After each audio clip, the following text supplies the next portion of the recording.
भारत विविधताओं का देश है, जहां हर त्योहार, हर अवसर और हर सांस्कृतिक आयोजन में रंगों और सौंदर्य का विशेष महत्व होता है। रंगोली भारतीय परंपरा का एक अनमोल हिस्सा है, जिसे घरों की दहलीज, आंगन और मंदिरों में सजाने की परंपरा सदियों से चली आ रही है।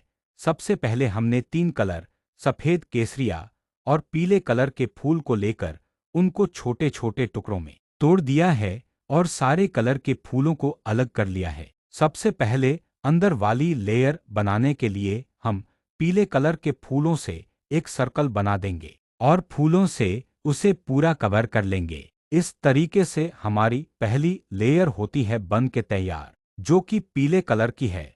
अब हमें बनानी है दूसरे कलर की लेयर, जो कि होगी केसरिया रंग की। इसे बनाने के लिए सबसे पहले हम इसकी आउटर लेयर को बना देंगे ताकि सर्कल परफेक्ट बन जाए, और फिर इसके अंदर केसरिया रंग के फूल को भर देंगे। फूलों की रंगोली बनाने में अलग अलग रंगों और आकारों के फूलों की पंखुड़ियों का उपयोग किया जाता है, जैसे गेंदे की पंखुड़ियाँ, गुलाब, चमेली, कमल और अन्य मौसमी फूल। इन फूलों की पंखुड़ियों को विभिन्न आकृतियों जैसे वृत्त, स्वस्तिक, दीपक, कमल और पारंपरिक डिजाइन में सजाया जाता है।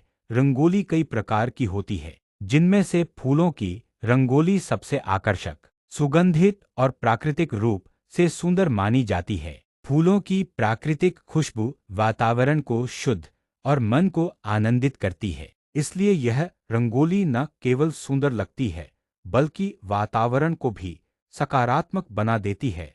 अब दूसरी लेयर बन जाने के बाद हमें बनानी है तीसरी लेयर, जिसके लिए हम उपयोग करेंगे सफेद कलर के फूल और उसे इस केसरिया कलर की लेयर के ऊपर अच्छे से सजा देंगे और ध्यान रखेंगे कि बीच में कहीं पर भी खाली जगह ना दिखे। अब यह तीनों लेयर बन जाने के बाद हमें बनानी है केसरिया और पीले रंग से आधे सर्कल की आउटर लेयर, जैसा कि आप वीडियो में देख पा रहे हैं। हमें इसको बहुत ही ध्यान पूर्वक बनाना होगा। दिवाली, ओणम, विवाह, पूजा अर्चना और अन्य शुभ अवसरों पर फूलों की रंगोली विशेष रूप से बनाई जाती है।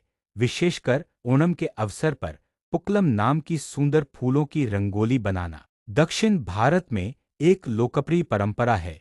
फूलों की रंगोली बनाने की प्रक्रिया में रचनात्मकता, धैर्य और कलात्मक कौशल का समावेश होता है, जिसके कारण यह गतिविधि बच्चों और बड़ों दोनों के लिए आनंददायक बन जाती है। फूलों की रंगोली का एक प्रमुख लाभ यह है कि इसमें रासायनिक रंगों या कृत्रिम सामग्री का उपयोग नहीं होता, जिससे यह प्रकृति मैत्री और पर्यावरण के अनुकूल होती है। साथ ही फूलों की रंगोली बनाने से प्रकृति के प्रति प्रेम और सौंदर्यबोध भी विकसित होता है। फूलों की रंगोली भारतीय संस्कृति की सादगी, सौंदर्य और पवित्रता का प्रतीक है।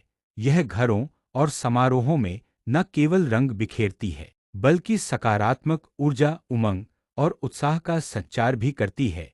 प्रकृति की गोद से ली गई यह कला भारतीय परंपरा की सुंदरता को और भी भव्य बना देती है। अब हम गुलाब के दो प्रकार के फूल का उपयोग करेंगे और उसे खाली जगह में भर देंगे, और हम यह काम ध्यानपूर्वक करेंगे। आजकल कई लोग पूजा या समारोह में बचे हुए फूलों का उपयोग रंगोली में करते हैं, जिससे संसाधनों का पुनर्चक्रण भी होता है। इससे पर्यावरण की रक्षा करने में भी सहायता मिलती है। विभिन्न मौसमों के फूलों का उपयोग करने से हर रंगोली अलग, अनोखी और आकर्षक दिखाई देती है। अंत में फूलों की रंगोली केवल एक सजावट नहीं है, बल्कि यह भारतीय संस्कृति की समृद्ध परंपरा, प्रकृति के प्रति प्रेम और सकारात्मक सोच का प्रतीक है।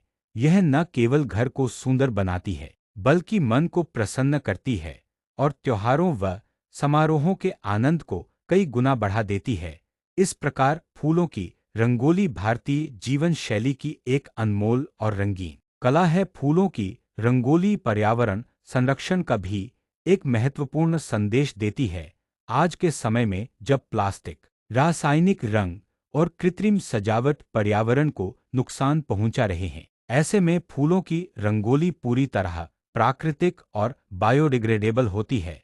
इसमें उपयोग किए गए फूल मिट्टी में आसानी से मिल जाते हैं और प्रकृति को किसी भी प्रकार का नुकसान नहीं पहुंचाते। इस प्रकार फूलों की रंगोली न केवल सौंदर्य बढ़ाती है, बल्कि प्रकृति को सम्मान देने की सीख भी देती है। इसी के साथ हमारी रंगोली जो है लगभग बनकर तैयार हो चुकी है। यह दिखने में काफी खूबसूरत लग रही है और कलर वाली रंगोली से बहुत ही आसान है और बहुत कम समय भी खर्च होता है। हमें यह वीडियो बनाने में बहुत मेहनत लगी है। प्लीज आप चैनल को लाइक और सब्सक्राइब करें।